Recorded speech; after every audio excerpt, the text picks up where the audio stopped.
मित्रों नमस्कार। मैं पंडित कैलाश चंद्र जोशी और आप देख रहे हैं मेरा यूट्यूब चैनल संस्कृति से। मित्रों, आज की वीडियो का विषय है रक्षाबंधन श्रावणी उपाकर्म का एक ज्योतिषीय विश्लेषण। श्रावणी उपाकर्म रक्षाबंधन किस दिन होना चाहिए? 30 अगस्त को होना चाहिए या 31 अगस्त को होना चाहिए? इस पर मेरी यह वीडियो है और यह वीडियो ज्योतिषी तथा जो ज्योतिषीय हैं, तर्क, सिद्धांत, ग्रंथ, उस पर, उसके तर्कों पर, तथ्यों पर यह आधारित है।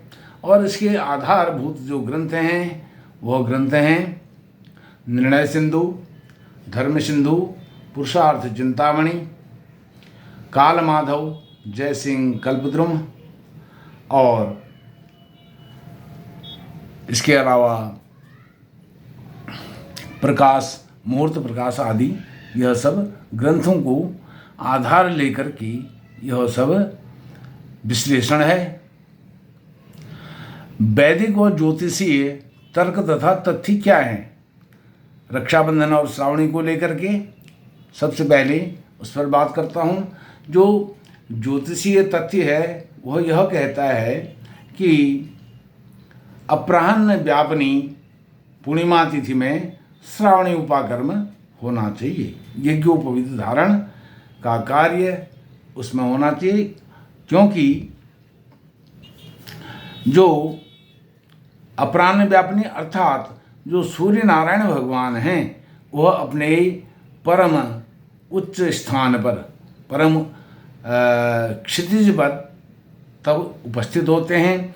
अब यह जो अपराह्न व्यापनी है, अपराह्न काल कब होगा?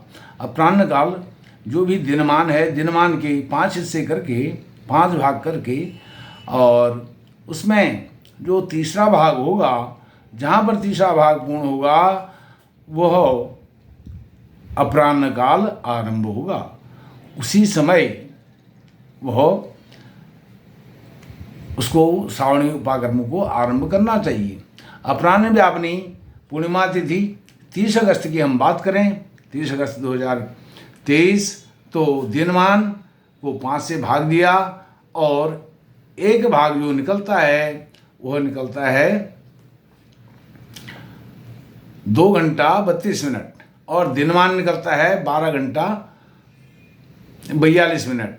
12 घंटा 42 मिनट को 5 से भाग करते हैं तो 2 घंटा 32 मिनट निकलता है। और 30 अगस्त का जो सूर्योदय है तात्कालिक, जो हल्द्वानी नैनीताल का है, वह है 5:53 अब 5:53 में इस एक भाग को 2 घंटा 32 मिनट को जोड़ेंगे और इसी प्रकार से ही तीसरा भाग भी जोड़ेंगे तो वह अपराह्न का समय आता है 13:29, अर्थात दिन में 1:29 यह प्राप्त होता है। इस समय सूर्य नारायण भगवान अपने क्षितिज पर होते हैं, उच्चतम अपने तेज पर होते हैं, क्योंकि जो गायत्री है, गायत्री के अधिष्ठाता देवता सविता हैं, सूर्य नारायण भगवान हैं, इसलिए यह उनकी उच्च गुणवत्ता है। गायत्री के अधिष्ठाता देवता सूर्य नारायण भगवान हैं और यज्ञोपवीत संस्कार में भी जो मध्याह्न काल है जनेऊ देने का, वह मध्याह्न काल ही होता है। अब कुछ लोग प्रातः काल में ही कर लेते हैं, जो करने वाले हैं उनको क्या कह सकते हैं, वह कर लेते हैं, लेकिन वह शास्त्र विरुद्ध है। अब प्रश्न यह है कि अपराह्न व्यापनी पूर्णिमा न मिलने पर क्या होगा? तो 3 मुहूर्त या 6 घड़ी पूर्णिमा होनी चाहिए। अपराह्न व्यापनी नहीं है तो 3 मुहूर्त होनी चाहिए, अर्थात 6 घड़ी होनी चाहिए पूर्णिमा, तब वह होना चाहिए। और वह जो 3 मुहूर्त 6 घड़ी की पूर्णिमा है वह साकल्यपादिता होती है, क्योंकि उसमें फिर भाद्र कृष्ण प्रतिपदा का कोई दोष नहीं होता है। जो 3 मुहूर्त की होती है, 6 घड़ी की पूर्णिमा होती है, लेकिन ऐसा नहीं है। तो ऐसा नहीं होने पर, साकल्यपादिता नहीं होने पर 6 घड़ी 3 मुहूर्त नहीं होने पर वह तिथि क्षय मानी जाती है। अब यह साकल्य बाध्यता नहीं होती है। अब भद्रा जो है, भद्रा 30 अगस्त को पूर्णिमा और भद्रा आरंभ एक साथ होता है। जब भी पूर्णिमा होती है, भद्रा होती है, तो एक साथ आरंभ होता है। लेकिन भद्रा जो होती है वह तिथि के आधे भाग को विष्टिकरण कहते हैं, विष्टिकरण ही भद्रा है। तो इस प्रकार से 10:59 से भद्रा भी आरंभ हो रही है 30 तारीख को, और 10:59 से ही पूर्णिमासी भी आरंभ होगी। और यह पूर्णिमा कुंभ राशि में है, तो इसलिए यह मृत्युलोक में है। अब मृत्युलोक अर्थात पृथ्वी पर है। पृथ्वी पर कहते हैं कि जब पूर्णिमा पृथ्वी पर हो तो कोई शुभ कार्य नहीं करना चाहिए, लेकिन कार्य अत्यावश्यक विष्टे, यह भी कहा है क्षय तिथि से उत्तम है भद्रा युक्त पूर्णिमा। भद्रा युक्त पूर्णिमा क्षय तिथि से उत्तम है, इसलिए भद्रा के केवल मुख मात्र को छोड़ करके यह शुभ कार्य श्रावणी पर्व करना चाहिए। किस दिन? 30 तारीख को। अब 31 अगस्त की बात करते हैं। ये तो 30 अगस्त की बात हो गई। 31 अगस्त को क्या होगा? 2023 को पूर्णिमा 3 मुहूर्त से 6 घड़ी से कम है, 1 घंटा कुछ मिनट तक है पूर्णिमा, और साकल्य बाध्यता नहीं है। इस कारण से क्षय तिथि की श्रेणी में आ जाते हैं। जो साकल्य बाध्यता नहीं होती है, 6 घड़ी 3 मुहूर्त की जो तिथि नहीं होती है, वह साकल्य बाध्यता नहीं होती है, अर्थात वह पूरे दिन भर उस तिथि को माना जाए इस श्रेणी में वो नहीं आती है, वह ग्राह्य नहीं होती है, वह क्षय तिथि की श्रेणी में होती है।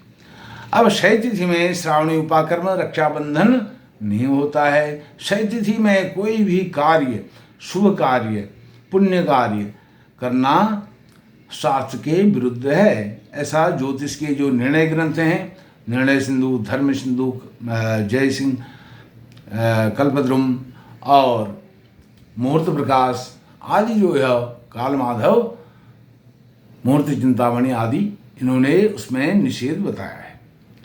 अब भाद्र कृष्ण पक्ष प्रतिपदा में भी श्रावणी उपाकर्म नहीं होता है। एक तो साकल्य बाध्यता नहीं है, प्रतिपदा साथ में हो रही है और 1 घंटे से कुछ मतलब 3 घड़ी के आसपास की पूर्णिमा है, तो वह साकल्य बाध्यता नहीं है, क्षय श्रेणी की, क्षय तिथि की श्रेणी में है। दूसरा, भाद्र कृष्ण प्रतिपदा में रक्षाबंधन और श्रावणी उपाकर्म वर्जित है, ऐसा शास्त्रों का आदेश है। अब जो बहुत महत्वपूर्ण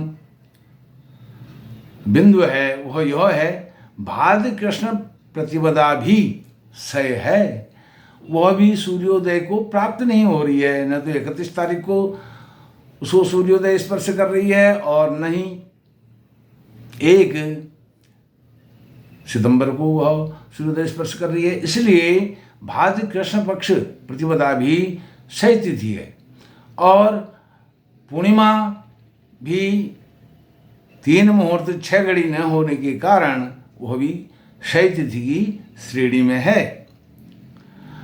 अब यह सब बातें हैं, और कुछ लोग कहते हैं इसी के 31 अगस्त 2023 के विषय में कि उदया सकल आ गया, अर्थात उदय व्यापनी पूर्णिमा तिथि है, तो हम उसी में करेंगे। ठीक है, उनका मत वो इस मत के हैं, उदया सकल आ गया के मत के हैं, तो उसी दिन करेंगे, ऐसा उनका कहना है। भले वो साकल्य बाध्यता नहीं है, क्षय तिथि की श्रेणी में है, और भाद्र कृष्ण प्रतिपदा भी क्षय है।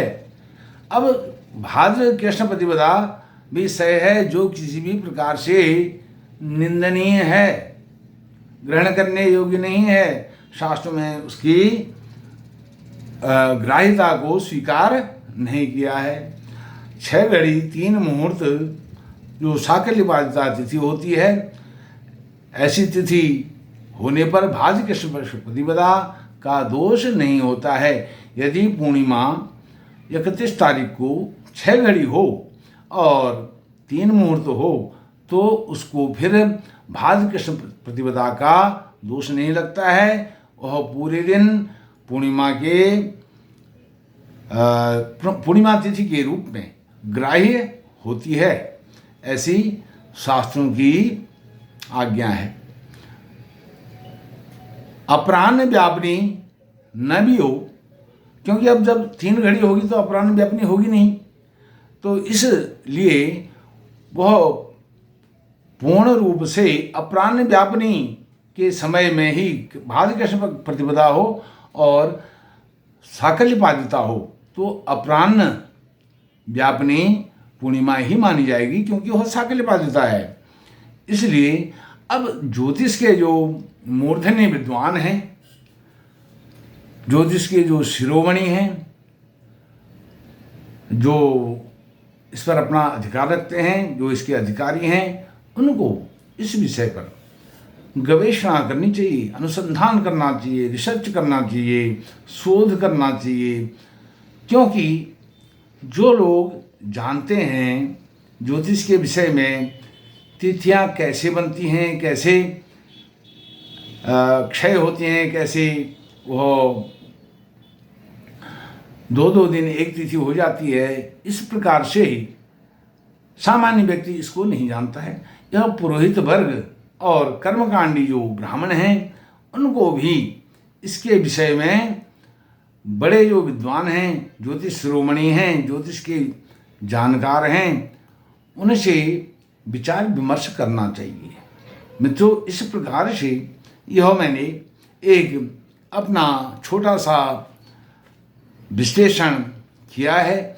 अब इसमें कोई 30 तारीख को करे, कोई 31 तारीख को करे, इसमें उन लोगों का अपना स्वतंत्र विचार है।